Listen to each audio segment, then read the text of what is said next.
Hi YouTube, this is Joe Calton with Calton Cutlery. Visit me on the web, caltoncutlery.com. So today we're going to continue the why I work in certain knife steels series.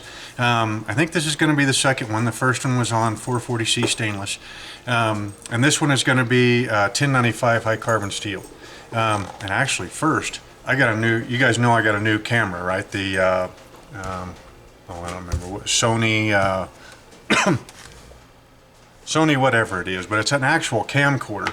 And you know, the old Hero, the little action camera, it's still sitting up on the shelf right there, and it was really handy. I ended up having to get a smaller tripod. You guys can see the little bitty tripod that you're on. It's cute. It's like I don't know, like a 12-inch to like 25-inch, something like that. So, I mean, here's the bench top right here. I mean, the whole thing is, that tall right now. So with a little bit of luck, it'll work out pretty good. This is the first video with it. So anyway, so 1095 high carbon steel. Why on earth do I work with, all the steels out there, all the new super steels, all the, all the old, the classic steels, all the steels that you can choose from. Why on earth would you want to work in 1095? For me, 1095 is a classic steel. Okay, I mean, it is basically like the 30-06 or a half-ton Chevy pickup truck. I mean, well, one of the older ones. I mean, it's kind of, to me, that's the standard by which all other knives are judged.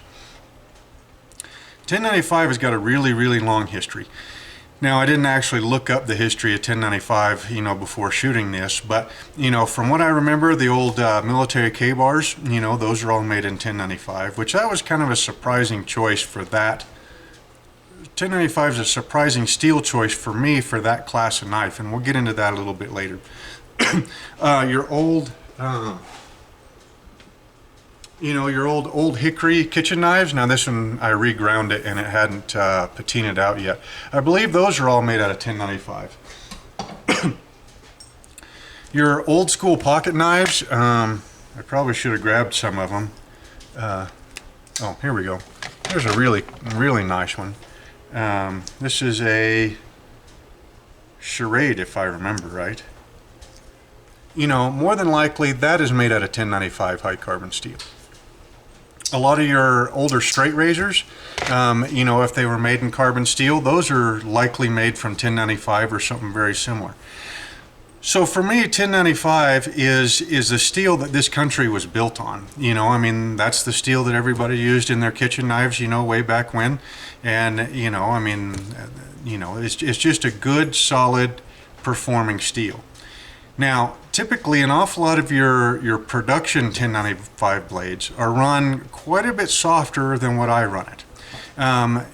Probably in the range of 55 to maybe 58 Rockwell, somewhere around in there. The whole idea there is to have a blade that's has a really high level of toughness, because people do crazy stuff with production knives. I mean, I've seen people opening cans with kitchen knives. I've seen them, I personally have done that. I've also used them to scrape gaskets on engines. I mean, production knives just get an awful lot of abuse. So the idea with most production knives is to run them a little bit softer so that they can withstand that kind of abuse.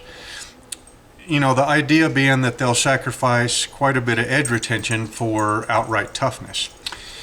For me, 1095 is, now I don't run it near that soft, but 1095 has a reasonable amount of toughness. It's not a particularly tough steel in the grand scheme of steel selection, right? And we'll probably get into that here in a little bit too. I've actually got my notes here to keep me somewhat on track. So 1095 is very classic steel. We've got an awful lot of history of it, and that's what the country was founded on as far as I'm concerned. A big reason for me to use 1095 steel is that Jansen Admiral carry it. That you're gonna, I went into depth on that on the 440C stainless video, and I'll touch on it again here. Your steel supplier can make or break a knife maker, okay? The reason I use Jantz and I use Admiral is because both of them I've had really, really good luck and I've had really good consistency. Okay, so if I buy a batch of steel today, right now, and I order it and it comes into my shop, there's a very high likelihood that that steel is going to perform the same as the steel that I ordered 6 months ago, and the same steel that I ordered a year ago, the same steel that I ordered 10 years ago. It has been very, very consistent for me. I have tried some other suppliers, and I'm not going to name names because I'd much rather say, hey, if you're going to buy 1095, these are the two guys I've had good luck with, and I'd really rather not bash anybody. But I've had 1095 from other suppliers that it was almost like it was a different steel every time I ordered it. And sometimes it felt like it was a different steel inside the same order, okay? So to save on shipping when you order steel, order a lot of it, okay? Because you're going to have to pay shipping anyway, and shipping on steel is expensive because it's heavy. So if you got a shipment coming in, you know, order 4 times what you think you're going to need. It's not like, steel's not like milk or bread or something like that that's going to go bad sitting on the shelf. You know, steel is, I mean, it's pretty consistent over the years and over the decades. So to save on shipping costs, order a lot of it. So I remember a couple of times where I ordered, you know, several different sizes of 1095 from a certain supplier, and it seemed like when I was heat treating them, there was differences in the sizes. You know, the 3/32 was heat treating quite a bit different than the 1/8 stock. I don't get that as a general rule with Jantz or Admiral. You will have some slight differences, like when you're working with the really, really thin stuff, like 1/16. 1/16 will typically have an awful lot more scale on it than like 3/32 or 1/8. And the reason for that is because it's been milled, you know, or it's been rolled out, you know, considerably thinner. So as far as it might not even have more scale than 3/32, but it's if the scale layer is the same on 1/16 and 1/8 inch, well then that scale layer is going to be a higher percentage of the cross section on 1/16 just because it's thinner. One of these days I'll throw a video up about, you know, heat treating thin stock like that. So Jantz and Admiral both carry good, high quality 1095 hard carbon steel that's been very consistent. It's reasonably priced and it's available in the sizes that I need. Most of my 1095, which I probably make 60% of all the knives that I make are out of 1095, most of them are not forged. They're just stock removal. And the reason for that is because you can get it in any size that you need pretty much. Up to about a 1/4 inch thick, okay? 1/4 inch thick high carbon steel, like from Jantz, in their catalog, they'll say, you know, you'll have this section on 1095 high carbon steel. They'll have it in 16th, they'll have it in 3/32, 1/8, 3/16, and then when they get to a 1/4 inch, they say it's usually made out of 1084. One big reason for that is 1095 has it's a very, very fast hardening steel, okay? There's some metallurgical term for it, but pretty much the whole idea about it is that 1095 you have to go from critical to below critical in less than 1 second. When you start getting into thicker cross sections with 1095, it sometimes is difficult to get that thicker stock cooled all the way down to where it needs to be in less than 1 second, just because of the thermal mass that's there. And we'll get into that also here in a little bit. This might be kind of a long video, guys.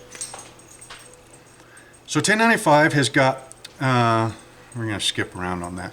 1095 has got reasonable to good edge retention. That is, if you heat treat it, well, actually it's reasonable to good heat treat or edge retention with a factory heat treat, okay? Now, you put a good custom multi-quench heat treat on 1095, and you probably get good to above average, maybe even slightly getting into the great category on, edge retention. Depends on what it is that you're comparing it against.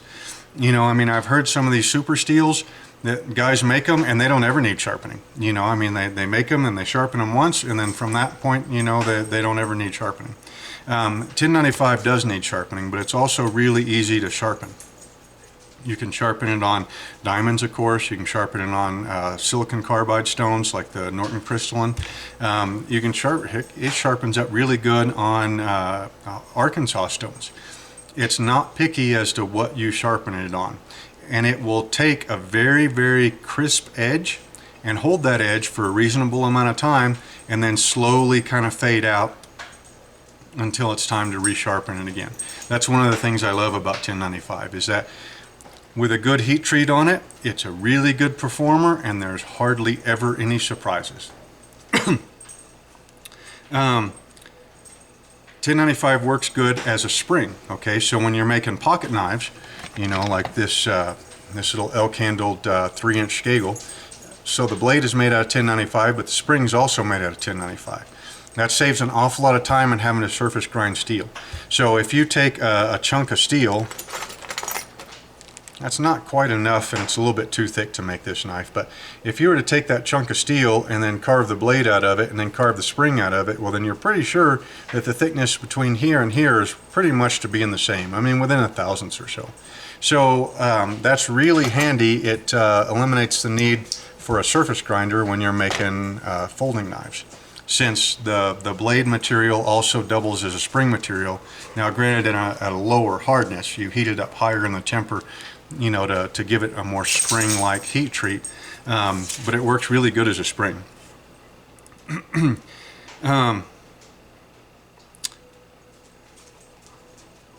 We're going to wait on the strength here for a second.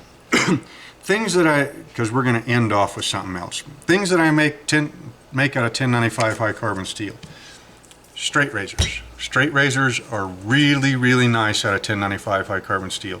And this one here is one of my first straight razors that I made, and is still one of my favorites. I shave with this one at least once a week, and it has not seen a stone in, it'll be 6 years this February.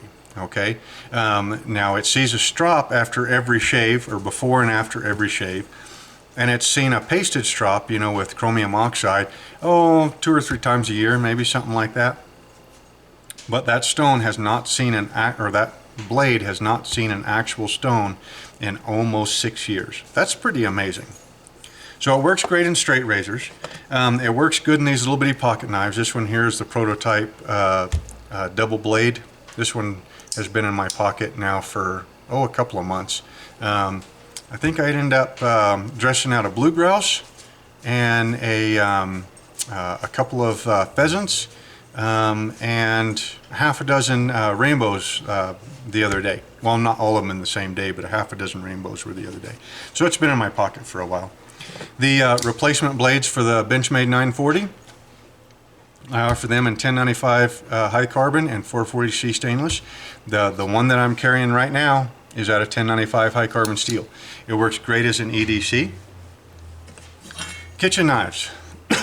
Paring knives, awesome out of 1095. 8-inch class chef's knives, awesome out of 1095. I also make boning knives, several different classes of paring knives. About the only thing that I wouldn't use 1095 on is a hard use cleaver, okay? I mean, if you've actually got somebody that's going to be chopping bone with that blade day in, day out, you know, for the next decade, I'd probably make that out of 5160.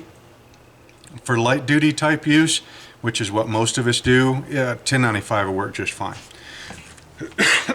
The neck knives, or EDCs, you know, they work great out of 1095. That's my pattern neck knife. And then this is a Carter pattern neck knife that Daniel Rode and I collaborated on.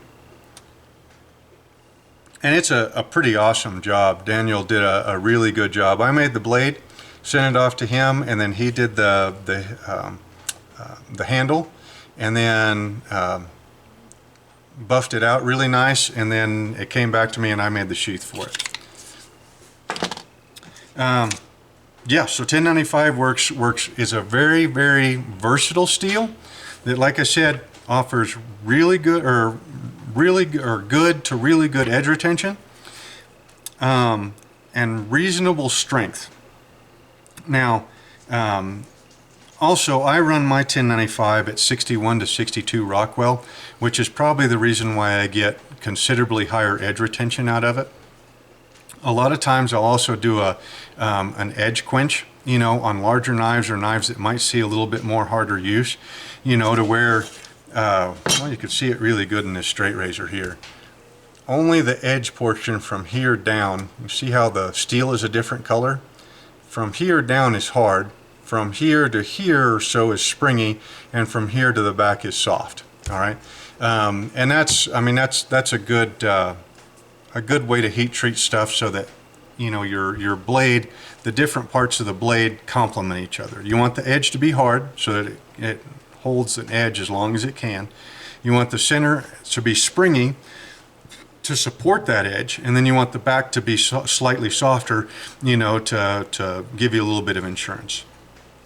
Now, with that, 1095 for me offers a reasonable amount of strength, okay?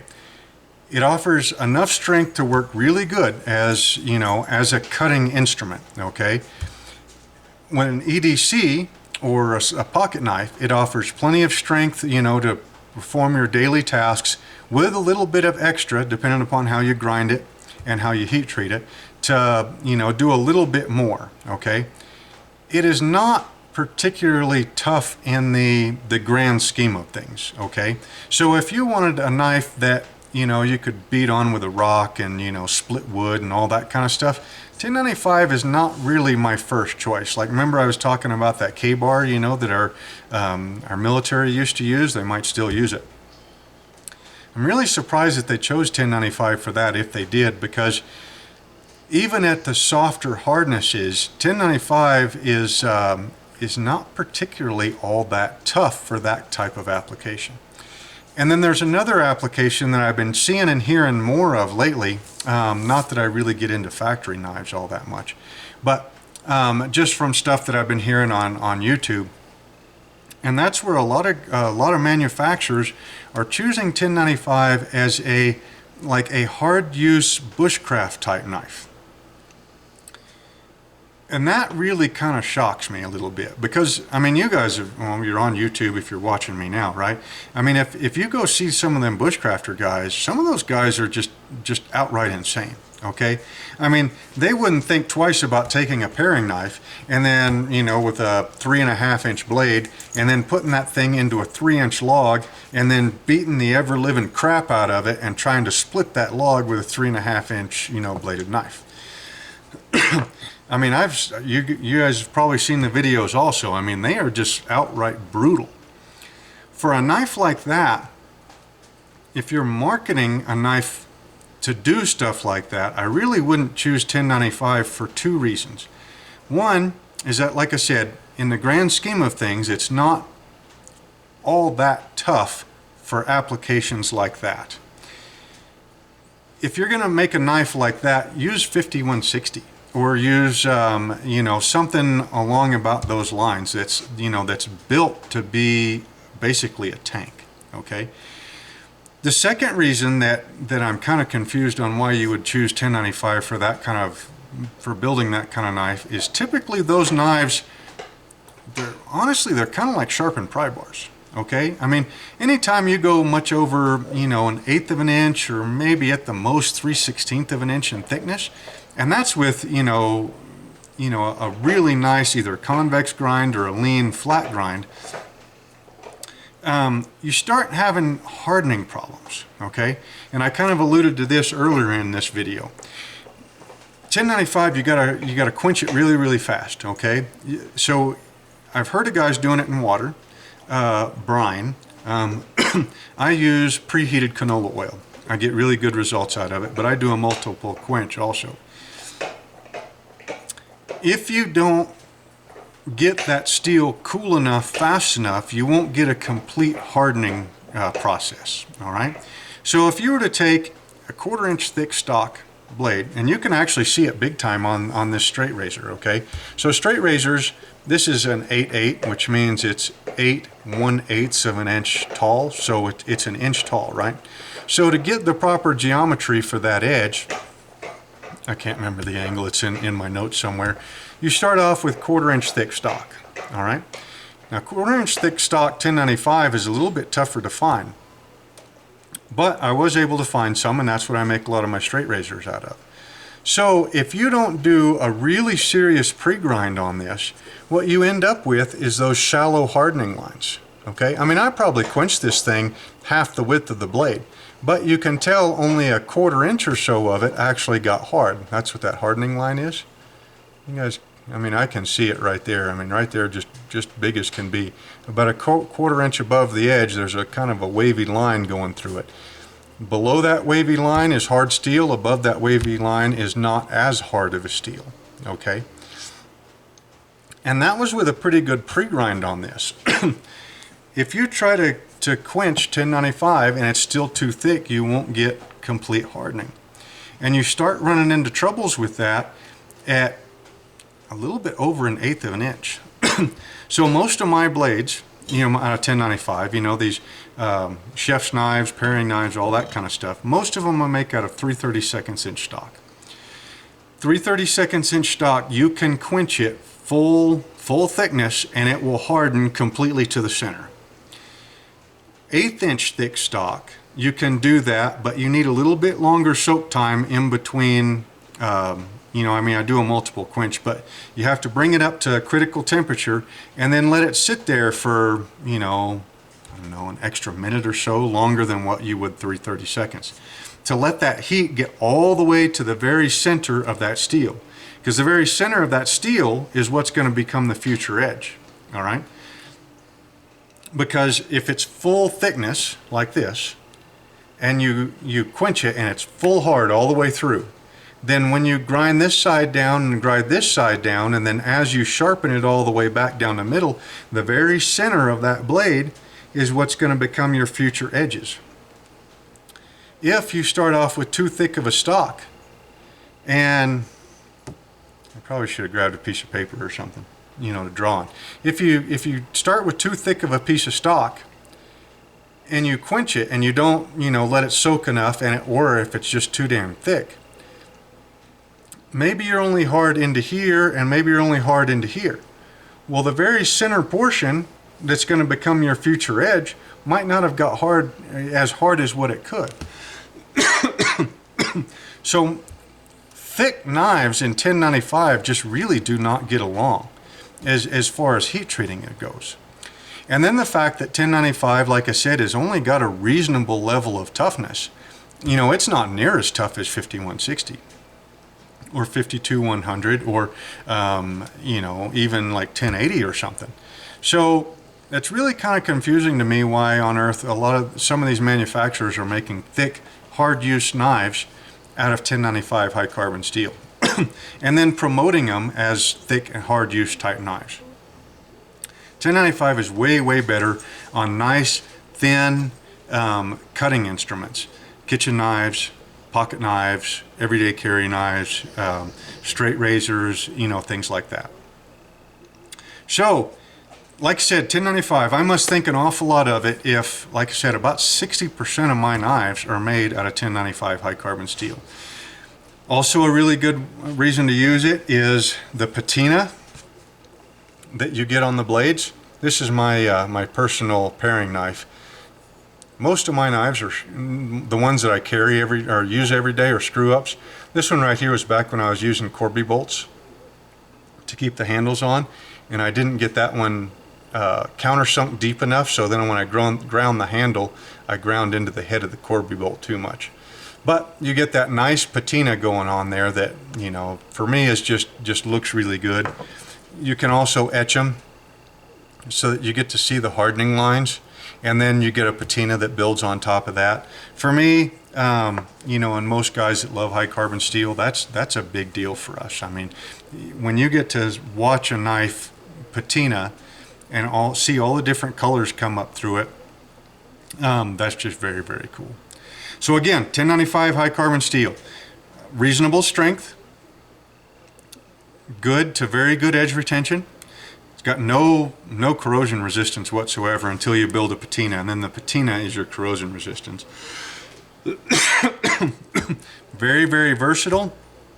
Comes up to a very, very nice crisp edge, holds that edge for a reasonable amount of time, and then fades out real nice and slow. It's very, very predictable. 1095 is just a great all-around steel, and one that I'm going to be making knives out of for probably the rest of my career. I mean, you know, it's just one of my favorites. So again, this is Joe Calton with Calton Cutlery, and visit me on the web, caltoncutlery.com. Hope you enjoyed the video, and we will see you next time.